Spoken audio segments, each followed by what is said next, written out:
Okay. Do, do, do, do, do, do, do, do.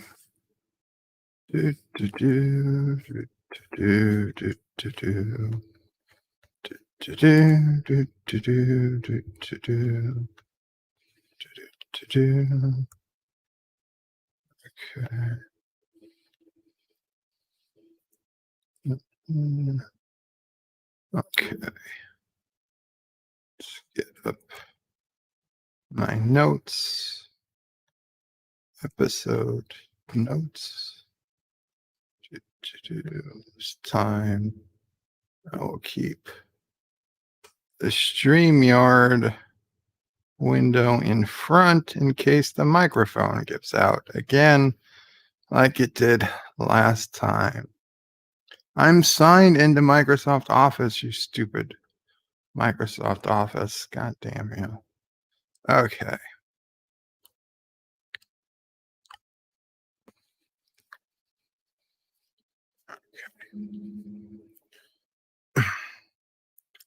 So if anyone was here earlier and just heard silence, thank God I didn't think I completed my recording, because apparently the software that runs the microphone bugged out after like literally 4 seconds. So it recorded 26 minutes of silence. Uh, I was just talking through everything. It wasn't an actual attempt at doing the review. So when I found out from Joseph that everything was silent, I wasn't angry. I kind of chuckled to myself. Luckily, I didn't lose anything of value, although I, would have been maybe nice to hear myself, what I was saying. But we will try this again, and this time I can see that the microphone is working, so all's good.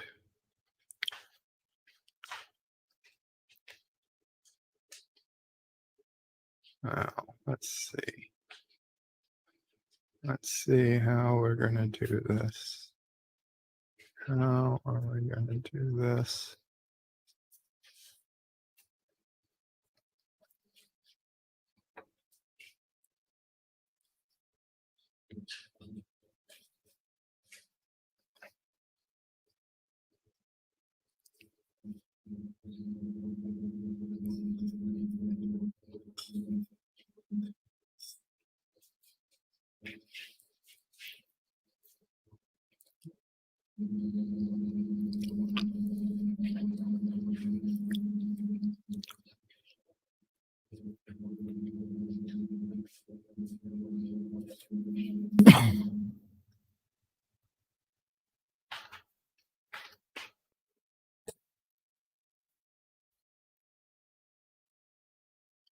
Do, do, do. Do, do, do. Yes, there's spoilers, so if you care, there's not going to be a lot without spoilers. So.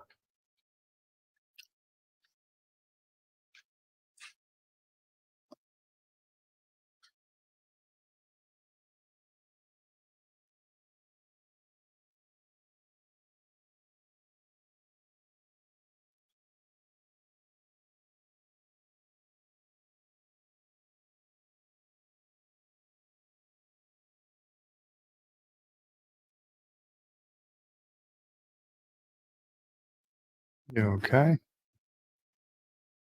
Okay. No, but you said, I thought you said to give you a minute. Okay.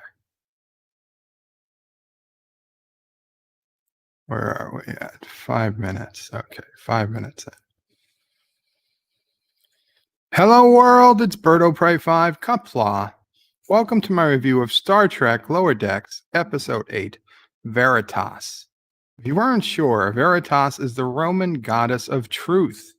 And you might think Roman, Romulan, It's also kind of a hint that this is a Romulan episode, and it's not all Romulan, but there's some Romulan. So yeah, we get a bit of a hint as to where we're going.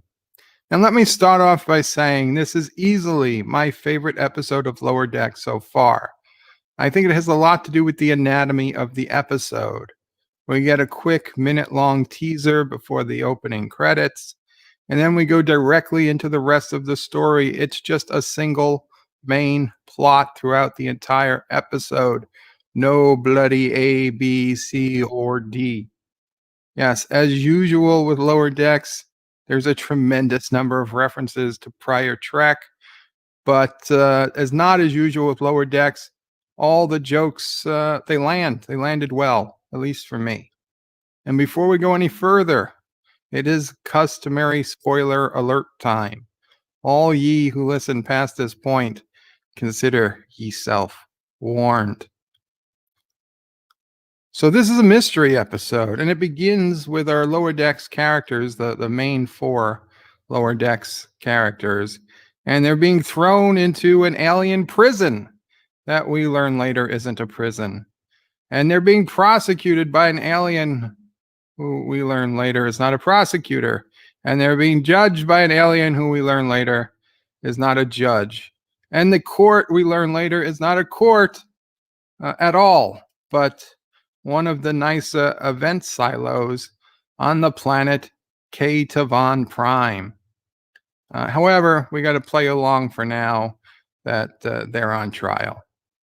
Anyway, each of the Lower Decks characters gets their chance to give testimony, as the person we will later find out is named Magistrate Klar, basically plays the role of General Chang in the famous Klingon courtroom scene in Star Trek VI: The Undiscovered Country. And this was totally the vibe they were going for, was that Klingon court where McCoy and Kirk were down in the center and looking up, and all around them were Klingons and a judge banging a circle gavel that caused lots of sparks, and Sassy decides to start barking because a squirrel ran past the driveway. Oh, somebody's coming up to the house. It is a mail person, as in a person delivering a package. So Mom will pray and get the package. Okay. Thank you, Sassy. Where was I, Sassy? Do you remember where Daddy was? No, you don't. Okay.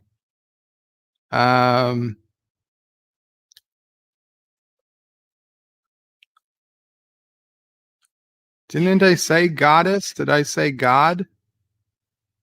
Did I say Veritas was a god? I could have sworn I said goddess. Oh, well. Reuse means don't take parts of this video, Joseph, and put them up somewhere else. So it's a request, obviously. It's not an order. God damn it. Did I really say God instead of goddess? Okay. Well, so we'll start again. Okay, we're coming up on the 10-minute mark. Hello world, it's Berto Prey 5 Kapla, and welcome to my review of Star Trek Lower Decks Episode 8, Veritas. If you weren't sure, Veritas is the Roman goddess of truth. And then you might be thinking Rome, Romulans, Roman, Romulan. This is a hint that this is a Romulan episode, and to a point, to an extent, it is. And let me start off by saying this is easily my favorite episode of Lower Decks so far. I think a lot of it has to do with the anatomy of the episode. We get a quick minute-long teaser, the opening credits, and it leads directly into the one and only main plot of the story. There is no bloody A, B, C, or D. And as usual with Lower Decks, there's a tremendous number of references to prior Trek. But not as usual for Lower Decks. The plot was actually an original story, and most of the jokes landed well. Before we go any further, I'm giving the customary spoiler alert. All ye who listen past this point, consider ye selves warned. Yar. This is a mystery episode that begins with our main Lower Decks characters, the four mains, being thrown into an alien prison that we learn later isn't a prison. They are being prosecuted by an alien who we learn later is not a prosecutor. They are being judged by an alien who we learn later is not a judge. In fact, the court we learn later is not even a court, but one of the nicer event silos on the planet K-Tavan Prime. However, for now, we need to play along that this is a trial and they think they are witnesses. Each Lower Decks character gets their chance to give testimony. The bridge crew is being held in what we think is some sort of tractor beam, later turns out to be not, but they're being held. They appear that, depending what the four Lower Decks ensigns have to say, might or might not, affect the lives of the captain, the first officer, and the other senior crew members. This could be a trial for their lives, and they certainly have the scene set up very, very reminiscent of the famous courtroom scene in Star Trek VI, The Undiscovered Country, where Kirk and McCoy are on trial, and General Chang, my favorite general slash prosecutor, is telling the court about how Kirk and McCoy are responsible for the death of the Chancellor. This was totally it's a very reminiscent, very similar scene they've got set up here in this episode. That's totally what they were going for. So each of the ensigns get a chance to tell a story. In fact, they're getting compelled. They're compelled to tell what happened. And Mariner is, of course, up first. She is given the horn of candor, which is kind of funny. She's only truth can be spoken into the horn of candor. Now, it doesn't have any special powers. It's just they tell you, you must only speak truth into this horn. Anyway, so Mariner, they tell her a star date, and to remember what you can. And basically, she starts off like we were just goofing off. Then she fixes it. Says we were working. Basically, they were all in the shuttle bay fixing a shuttle. Tendi has to go. Excuse me. Fixing a shuttle, and they were all arguing over who was the biggest badass in, I guess, Trek history. And I'm not going to go into detail with everything, but this one deserved some scrutiny.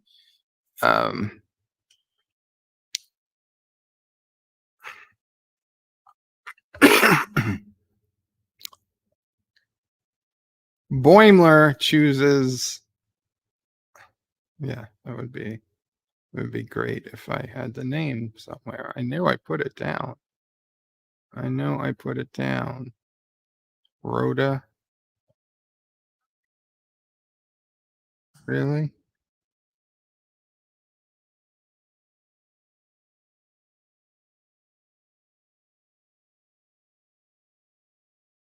Wow. I knew I shouldn't have whatever. Come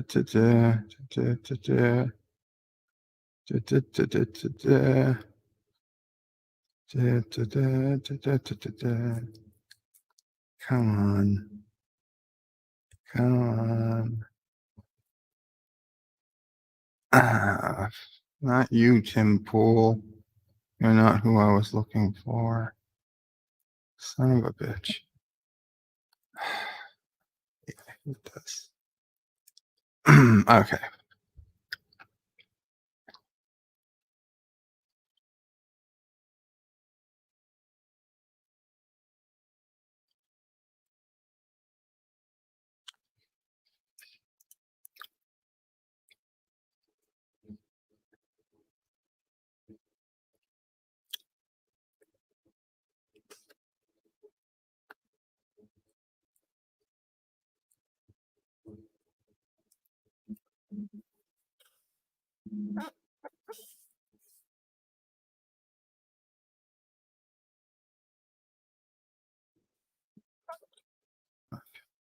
God damn it. It was right there. I just typed it and I typed it literally above where I, son of a bitch. I knew.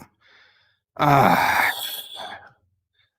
I have a Word document full of the points they wanted to bring up. And I was like, oh, did I forgot to write this guy's name down? And I went back, got his name, and I went to type in his name.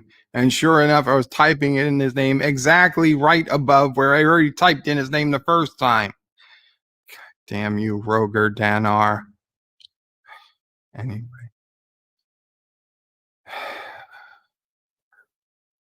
Okay. Okay, let's see. Don't have to start over, but can't. Where were we?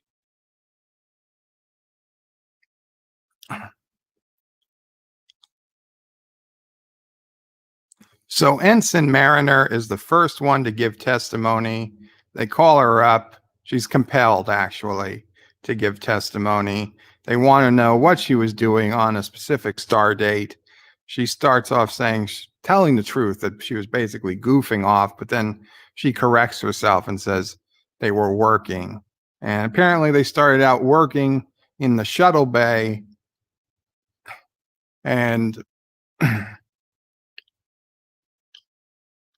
there's a train passing. I don't know if you guys can hear it.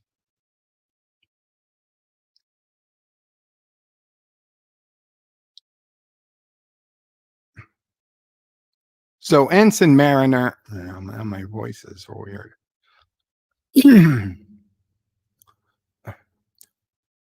So Ensign Mariner is the first one called up, actually compelled to give testimony. They want to know what was happening on a specific star date. Mariner starts off, they're in the shuttle bay.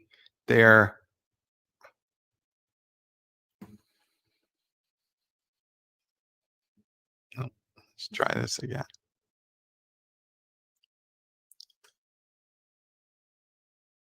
So Mariner is first off to give testimony, compelled really to give testimony.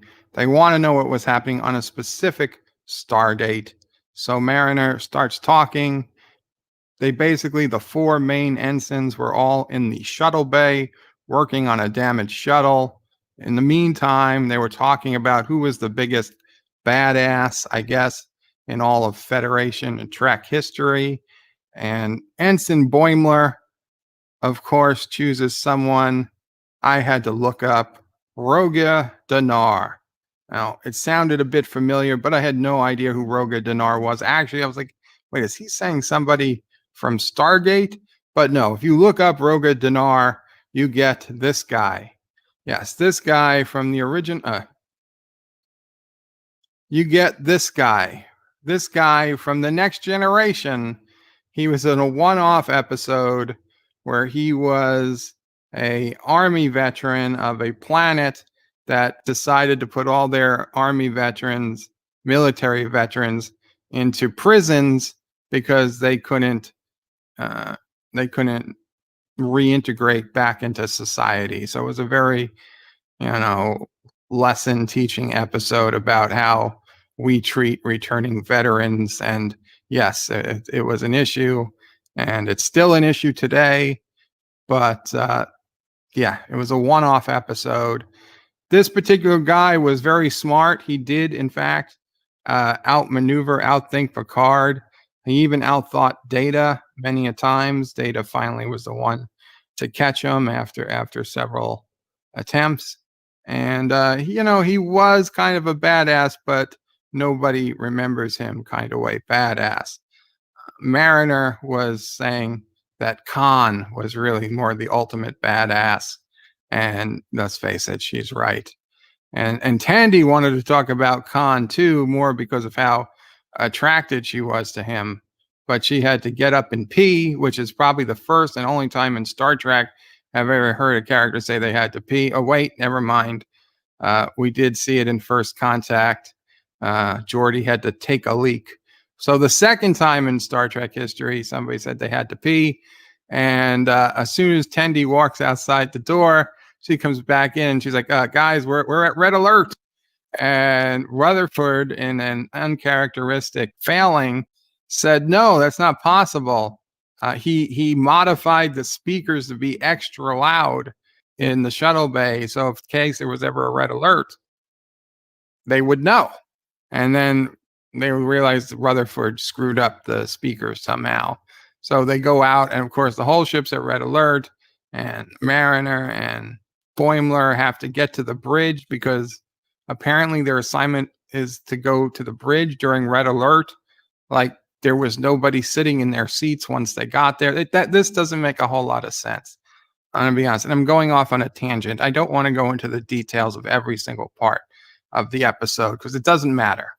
The point is, they get to the bridge and they have to just pretend they were there as if the captain didn't see them sneak on right in front of her eyes. There is a Clicket ship. A Clicket is yet another new race of aliens. And these are some aliens that get upset when you say thank you to them or whatever. Anyway, they got a map of the neutral zone from the aliens, the Romulan neutral zone from these aliens. And the aliens get pissed off. They want to take the map back. We don't see how it ends up. But basically, the prosecutor, who, like I said, we later find out is Magistrate Klar. Klar is really, in this episode, the audience or the fan. Klar is the fan. I felt like Klar was asking the questions I wanted to ask. And the people on trial, I take it, are Mike McMahan and his writers and his staff trying to explain to us, the fans, really, what's going on here. Because as the episode goes on, people start to ask, McMahan. Magistrate Klar is asking questions that I feel I'd want answered. He'd be like, how is it that you didn't know that there was a red alert going on your ship? How is it that you don't know what happened? How is it that you weren't briefed? He says straight out, he's like, but you are Starfleet. You're the best of the best. You have to know these things. You expect me to believe you don't know what's going on your own starship? You expect me to believe that you're not fully briefed on the situations going on around you? And these are the questions myself and other people have asked, like, how is this possible? Are we really supposed to suspend our belief that much that this, that how are these people in Starfleet? And basically they answer. And at the end, Boimler is the one who gives the speech that sums it all up. And in the defense of Lower Decks, basically, he says, yeah, he's like, listen, we're Lower Decks. We're not told everything that goes on the ship. The senior crew just doesn't have the time to tell us most of the time. He's like, and plus, we joined Starfleet to be explorers. We don't always know what's going on. Even the senior crew doesn't always know what's going on. And Boimler said he reads their logs, so this is why he knows these things. But he's like, when the Q comes on board, and yes, we get a Q flashback to Q, John Delancey as Q, messing with the senior crew, with the senior staff of the Cerritos. He puts them all into a game, and he's like, this is a test of humanity, and it's ridiculous. Honestly, it was a very disappointing, although this was a very good episode, in my opinion, they completely wasted the Q. But so he talks about the Q. He's like, you don't know what's going on when the Q comes. You don't know what's going on. He's like, did Picard know what was going on when he first met the Borg? No. Did Kirk know what was going on? And he referenced an animated series episode called The Infinite Vulcan, which, even though I just watched the animated series a couple of weeks ago, this particular episode, maybe 3-4 weeks ago, I've already put it out of my mind. It was not one of the better animated series episodes, but he references that episode. And true, no, Kirk and Picard, they were often in situations where they did not know because they were exploring the unknown. That's what they do. He said, that's why we signed up for Starfleet. It's not to know everything. It's to learn. And he says, but regardless, Boimler says, I don't need to know the detail. He still thinks they're on trial. He's like, but I can promise you whatever they did because they thought it was the right thing to do. And so then he goes off, he keeps going on to some things that happen. And I was hysterical laughing at a couple of points, especially he talks about, and again, the cat, Dr. Tanner is one of my favorite characters in this episode, in the series. And they were at a star base, and the cat comes running onto the bridge, and you only see the bridge crew from behind, and you're seeing Dr. Tana facing them. So they're like, Captain. She's like, Captain, I think we're in a parallel universe. The whole ship's been replaced with people who say they don't know who the hell I am. And then, the camera reverses. So you see who Dr. Tanner is looking at. And even though you're seeing the back of Lieutenant Shax and the back of the captain and the back of Mariner, once it changes, you see that half the crew is gender swapped. Boimler is species swapped. Shax is a woman. The captain is a guy, and Boimler is actually an insect. So nobody is quite right. And the doctor says, wait, is this the Cerritos? And the captain says, no, this is the, what was this? The Alhambra. This is the Alhambra. And then the cat is like, fuck, all these ships look alike. And they do. So then they all laugh like she was on the wrong ship. And she leaves. And as she leaves, her replacement, who's a human, but with the same voice, is who the F was that? Because that's exactly what the cat would say. A cat is probably the most loose with the F bombs on the show. That was one of the several times I actually laughed out loud during the episode. So just out of curiosity, the Alhambra, I was like, well, if this is a California class vessel, I never heard of Alhambra. So I decided to Google Alhambra. And yeah, it is, in fact, a city in California. But after I typed in Alhambra, California, Google likes to give you the questions, like, what are the most asked questions about Alhambra?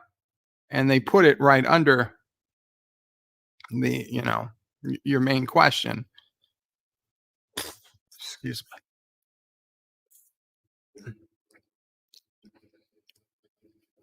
So I Google Alhambra because I just, wanted to make sure that it was a city. And yes, indeed, Google confirms it is a city in California. But then right under that, they try to predict what your next question is going to be about Alhambra. I assume people who search for Alhambra ask these questions they put right underneath it. And one is Alhambra safe? And I clicked on it, and it's kind of funny. And this has nothing to do with the episode, but just the way Google describes it. It says, if you visit Alhambra, you have a 1 in 40 chance of being the victim of a crime. And it says, so Alhambra is not one of the safer cities in California. And then they go on to give more statistics. It says, in fact, Alhambra is not one of the safer cities in the country. I just thought it was funny how they go out of their way to not say, but basically say, yeah, Alhambra is a crime infested crap hole, and stay the hell out of Alhambra. And if you are in Alhambra, I apologize. This is what Google told me, but take it up with them.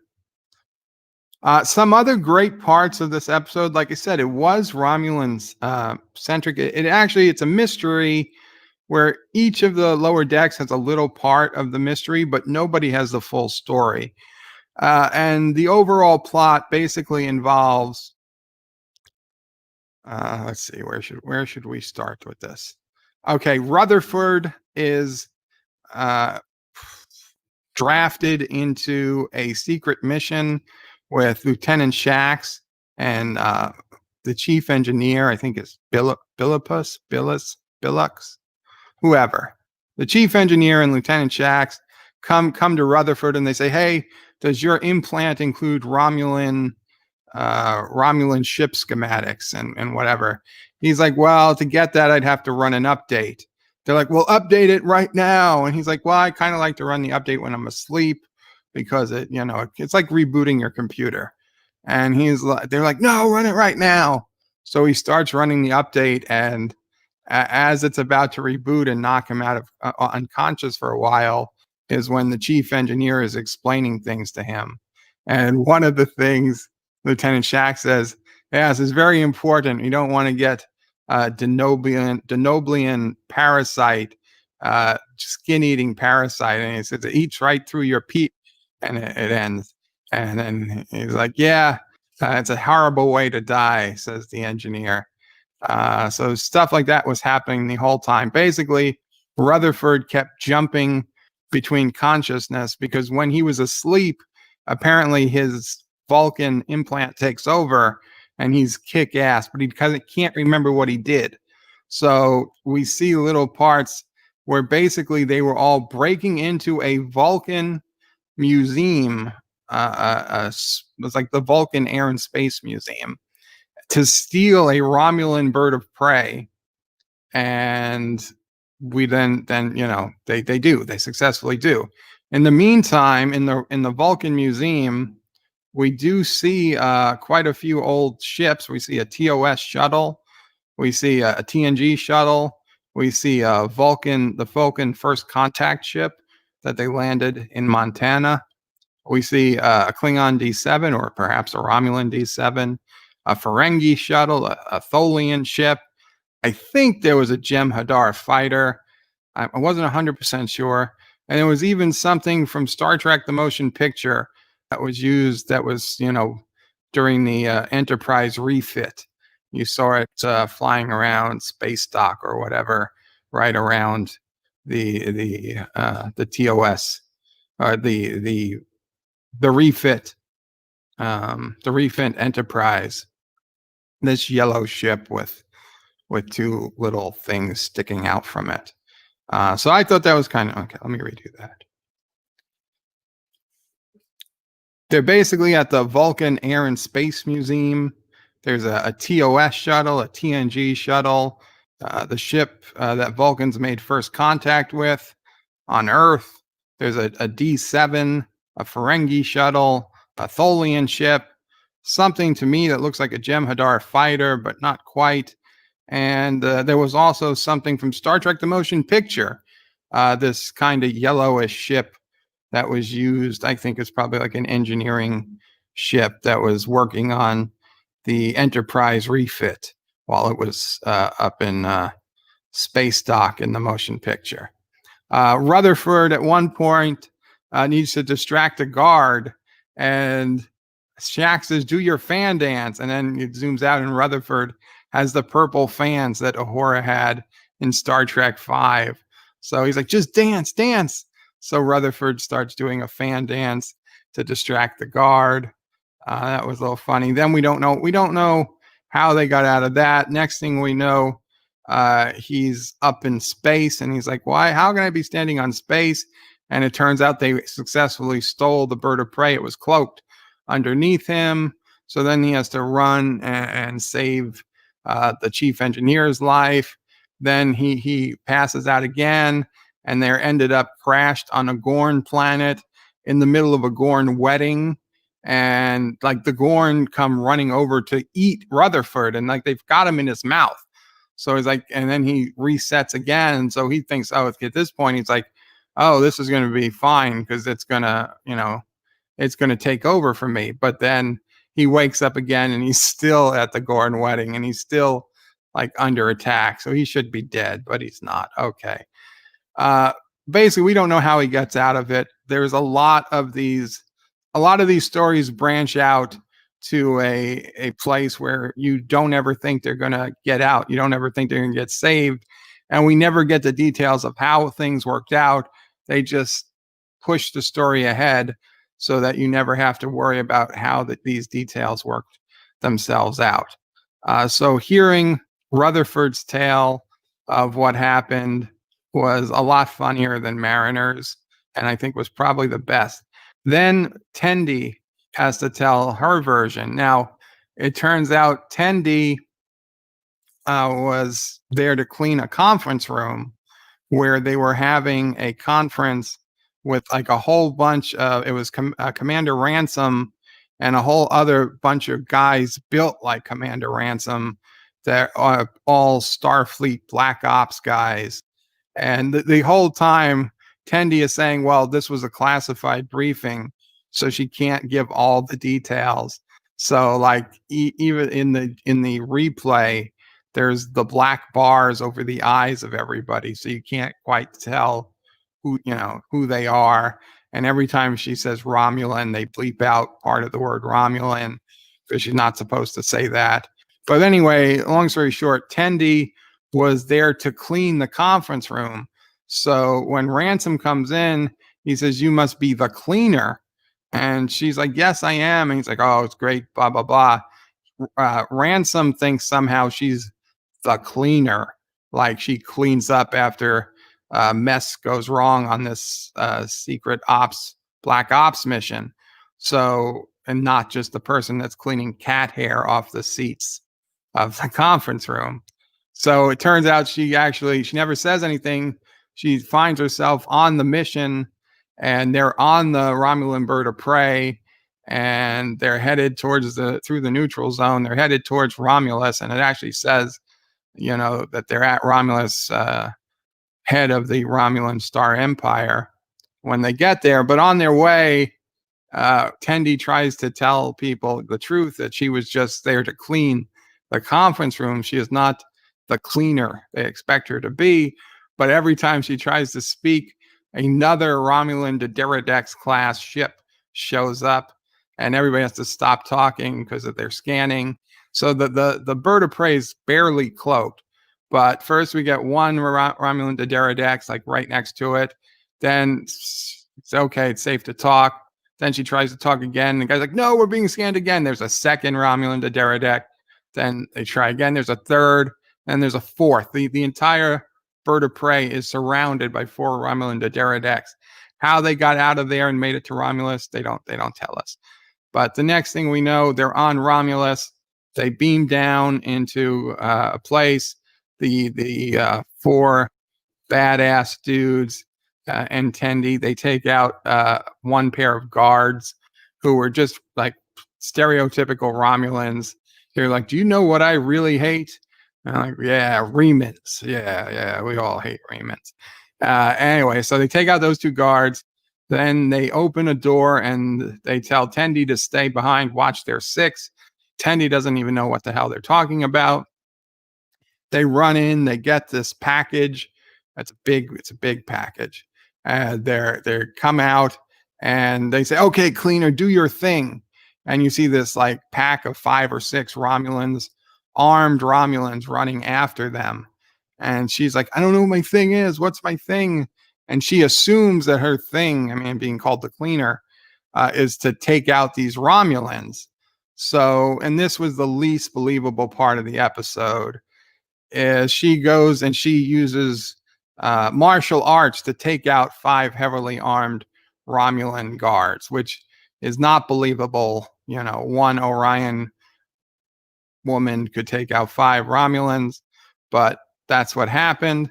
And then back at the trial, the prosecutor, who we think is the prosecutor, Claire, says, "That didn't happen." She's like, "What?" She's like, "There's no way you didn't use martial arts to take out 5 Romulan armed Romulan guards." And then she says, and because this is a Black Ops mission, it's classified, she says, "You're right." She gives like a wink. "It didn't happen." And he's like, "Ah!" It was another funny scene. Although I really don't like the fact that I'm supposed to believe Tendi could take out 5 armed Romulans. So whatever. Then they talked and like, yeah, basically her whole point was to just beam themselves. Her mission was to beam them back. She wasn't supposed to attack anybody. but everybody now has her respect, and they're like, "Oh, you're badass." In fact, when they get back to the ship, Ransom's like, "It's too bad we're gonna have to deny this mission ever happened because you were great out there." And anyway, the guy who's doing the prosecuting is getting very angry because Tendi didn't know about the map or why they went to Romulus to begin with, or the package, and Rutherford didn't know, Mariner didn't know about the map. It's like, the map is the most important part. And then Tendi is like, well, what did you bring back? What was in the package? And Tendi has no idea. She never knew what was in the package. She's like, I don't know, but I'm sure it was great. Anyway, they're all held in contempt, and they're being put into a boiling, well, it's not boiling at the start. They're being put into a vat of eels, and then he has the burners turned on to make it extra terrible. So they're all in a big vat of eels that is also being heated, and they're like, I think you're hurting the eels, which was another funny line. Like Dr. Evil overkill type scenario. So Boimler's the last one left, and he's the one that finally kind of convinces them that, they really didn't know what the hell was going on. And this is where Magistrate Klar finally has this breakdown and kind of realizes that his heroes are not the, perfect Starfleet officers he believed them to be. They're fallible. Not everybody in Starfleet is perfect, and even those who we remember as great captains and great Starfleet officers, they weren't always great. They didn't always have control of every situation. They had to deal with the unknown. So it turns out that this wasn't a trial at all.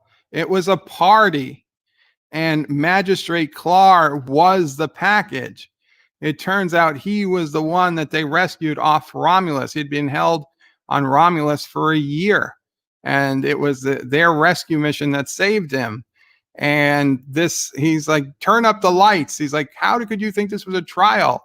He's like, turn up the lights. And instead of it being a dark court, menacing courtroom, it's actually decorated in pastel colors and balloons. He's like, this was my party. We were here to write on the, what was it? The Stone of History, I believe it's called. Yeah, the Stone of, is it the Stone of History? We were here to write on the History Stone, which is this thing that I guess records all the important things for this particular alien race. Anyway, it was all about him and how he was a hero in his own right, and the Cerritos were heroes in their right. And this was supposed to be a big celebration celebrating the senior officers of the Cerritos. And instead, nothing. Instead, no one seemed to know anything. And worse, he's getting told he's got to start moving. Oh, wait, let me go back.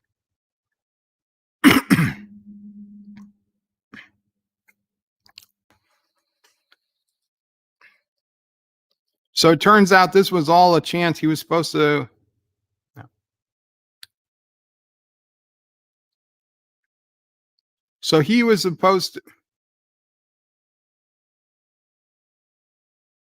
So this was just a big party he was throwing in the honor of the senior officers of the Cerritos and himself.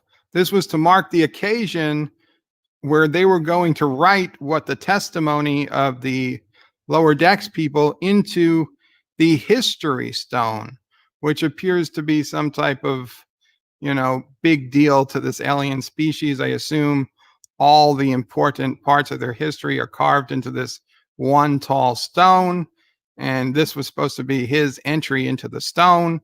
And so now there's a debate. Wait, they're saying this was never a trial. He's like, how could this? And the Lower Decks people was like, but there was testimony. You called us witnesses. You hold us in contempt. How is this not a trial? Like, and then who's that judge that's been watching, looking at us snarlingly? He's like, I don't even know who that guy is, says the magistrate. He's like, I don't know who that guy is. And the guy who's the judge, he's like, oh, he has this very, um, he has this very non-threatening voice all of a sudden. He's like, oh, I'm just here to set up for my daughter's 100th birthday or something. She turns 100 in a little bit. I set up. Uh, he's like, I'm just here to bring a cake for my daughter's 100th birthday. She turns or whatever for my daughter's birthday. He's like, I'm just here to drop off a cake for my daughter's birthday. She turns 100. And then he's like, aw, Ensigns. No, fuck that. Tendy. He's like, I'm just here to set up for my daughter's birthday. And he like shows a cake. She's like, she turns 100. And he had nothing to do with anything. And then another guy comes in and he's telling Magistrate Clark that he's got to get going. And Clark's like, we didn't even do anything yet. He's like, I'm sorry, you only paid for 22 minutes. And I thought that was hysterical too, because 22 minutes is the length of an episode. And that is, again, the audience kind of, reminding these people like, well, why do we have 22-minute episodes? And Clark is upset. And unfortunately, it does not look like Clark ever gets his name etched into the stone of history. But after all this happens, everybody gets back to the Cerritos, and the four main lower decks people are with the bridge crew, the senior crew, and the captain is telling them, listen, even though you ruined a party, you thought it was a trial and you thought you were on trial for your lives. And, you especially Boimler, you did really well. So she says, so I guess you should get accommodation. And they're all clapping for him. And the captain says, you know what? And going forward, we'll do our best to keep you more in the loop. We'll give you more briefings on what's going on. And it's like, okay. So she's like, from now on, the Cerritos will be a ship of clarity. So mariners are making fun of her, calling her Captain Clarity. And so they start asking questions like, well, if you knew it wasn't a trial, why did you let them hurt us with the eels? And Ransom's like, well, we had to respect their alien traditions. And then they're asking other questions. And Boimler comes up really the best question, like, wait a second. Why didn't we just ask the Vulcans to borrow the ship? Why would you need to steal the ship? And further, why was that even a mission for the Cerritos? Shouldn't that have been for the Enterprise? And that's true, because the Cerritos is a second contact ship. That's their specialty. It's for them to do a black ops to steal a ship from a friendly species, that makes doubly and triply no sense. Right? If the Vulcan, if this was to save somebody, just ask the Vulcans to borrow the dang ship. You didn't need to break into a Vulcan museum to steal a ship. So at the end, the episode doesn't really come together so much as make fun of itself. I guess that's what it is. This episode made fun of itself, and I was down with that. Now, this isn't a formula they can do over and over and over again. This works as a one-off episode. They can't use this formula of making fun of themselves every episode. But for this episode, it worked well. I laughed. I'll be honest. I was laughing so hard, I woke Mamo Prey up at one point. She's like, I hear you're laughing. Yeah, I was laughing. The best laughs in the series so far was this episode, episode 8. I'm going to give a 7. Yes, Sassy. Oh, bless you, Sassy. Oh no, that's making Sassy sneeze. Are you still sneezing, baby? Yeah. Usually you reverse sneeze. Okay. So episode 8 of Lower Decks, I'm going to give a full 7 out of 10. Best episode of the season so far. Very glad to see the big improvements from the last couple of weeks. and gives me again some hope for the last 2 episodes coming up in the next couple of weeks. Did I get to every detail in this episode? No. This is a shorter review than last time. I hope you enjoyed it. I would recommend, if you can, you do watch this episode. Even if you were not a fan of Lower Decks before, maybe this episode will change your mind. Or maybe this is just one good episode in an entire season. Either way, if you get a chance to watch it, I suggest you do. Yes, I gave you some spoilers, but I think there's still enough funny things to watch. It wouldn't be the end of the world if you've never seen it to watch it. And with that, guys, I want to thank you all again for coming here, for clicking on the video. Please do remember to click that like button, leave a comment, subscribe to the channel if you haven't already, hit the notification bell. Check out my other channel, Bird O Prey 5X, which you can find the link to on birdoprey5.com, along with a lot of other good stuff. And with that, guys, Qapla' all, and Bird out. What are we at? 51 minutes, but like 20 of that or so I can cut out, I think. And I don't know. I think we're probably at maybe a 30-minute review. That's probably double. I was honestly going for 15, but you know what? I think I could handle 30.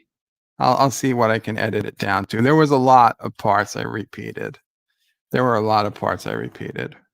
the microphone's still working, so that's a plus. Yeah, it's worth a free download if you can.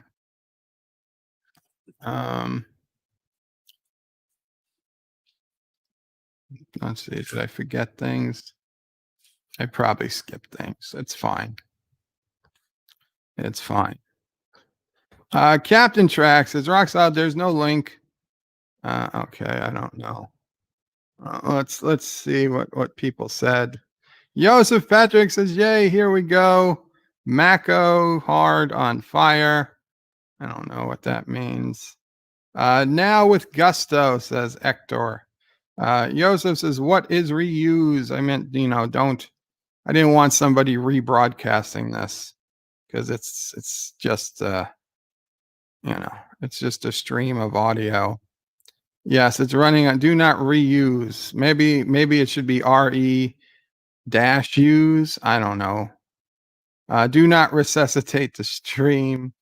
Captain Trek says greetings, Captain. People are saying hello to each other. Veritas is a goddess, not a god. I'm sorry, I thought I said goddess the first time, but I certainly said it the third time or whatever the final time was.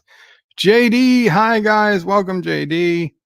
Agnes says the judge, not a judge, the court, not a court. It's Kuroga, right? No, it wasn't Kuroga. You know what I did mess up? I kind of thought last week, I thought that the aliens we met last week, the scavengers, were the same aliens in this week, but they're not. They're a completely different race. Agnes says, I'm confused. Is the package part of Blot B or C? There is no bloody A, B, C, or D. JD says, male person delivering a package. Giggity. Yep. Rock Solid says, thanks for not coming to my premiere. I am sorry, Rock Solid. I have to record before Ciso Prey gets here. Yes, there's been a change of plans. And unfortunately, Charlie is a bit sick. He's been apparently having a lot of problems throwing up his formula, his food, or his bottles. And so Ciso Prey bumped up his doctor visit from tomorrow to today. So they are actually at the doctor right now, and they'll be coming here right after the doctor. So I had to get this recorded ASAP. There was no time because I will not be able to record once she gets here with Nephew O'Prey. So I apologize. It was just had to be done. Rock solid. You understand. Agnes says, "Don't ask me, Bird. I didn't watch the episode. Sorry." Um, Everybody's saying hello again. What premiere? Asks Captain Track. Roxanne says, "My premiere I shared on Facebook, Twitter, and via YouTube post." And Captain Track says, "Cannot hear the train." Okay, well, that's good to know. Although I stopped anyway. And Rock Solid says, "Joseph came to my premiere from the future." Oh, awesome, Joseph. Captain Track says, "Rock Solid, I just saw it now. I was in the middle of the show. I have an excuse." And Actress, if Bird keeps losing his notes, this will be a long stream. Well, yeah. Rock Solid says, okay. Not Ryan Johnson says, hello and kapla. Attempt number 4 is probably like attempt number 16. Rock Solid says, Jordy didn't need to take a leak. Cochran did. Son of a bitch. Son of a bitch. Well, it's too late now. Can I fix it? Maybe.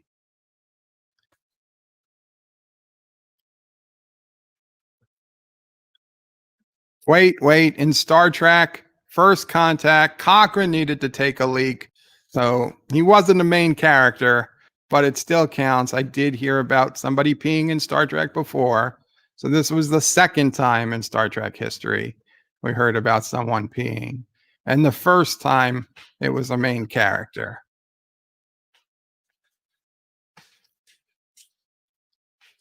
Thank you, Rock Solid. I don't know if that's going to fit in right or not, but we'll try. Again, Captain Trek also saying it was not Geordi who needed to pee. Hector also. Next, he'll say use the Gelogia machine. No, but I had dreams of Gelogia machines. It was Zephyrin Cochran. Yes, everybody.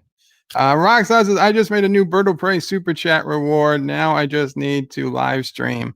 Oh, I love it, Rockstar. I want to be there for that. Definitely want to be there. And Captain wants a hint on the super chat from yesterday's stream about him liking hard things. Son of a bitch. That was an awesome TAS episode, Bird. The Infinite Vulcan. I yawned my way through it. Yes. Okay. I got the note. Sissel Prey is on her way. Captain Track says, rock solid, cool. I missed yesterday's stream. 47 New York Times says, hello, young sir. We'll be back after I watch the episode. Well, we'll probably be gone by then. There's just a few more comments, but thank you for coming. Rock solid says, Captain Track, the link above is to the new super chat link. What link? I didn't see a link. Yeah, there's no link. There's no link. I don't think anybody is really a mod on this channel. Sorry. Agnes, it sounds like it is worth the download. I think it will be 22 minutes. Yeah. Oh, the review. Wow, a 22-minute review? That'd be awesome. I'll take it. Thank you guys all for coming. I now got to start getting work on actually getting this review ready to go. And obviously Sissel Prey will be here soon with Nephew O'Prey. I'll try to talk to you guys later. If I get this video out early enough, there's a chance I will stream tonight, but more than likely I'll just find someone else's stream and say hello. Kapla all, bird out.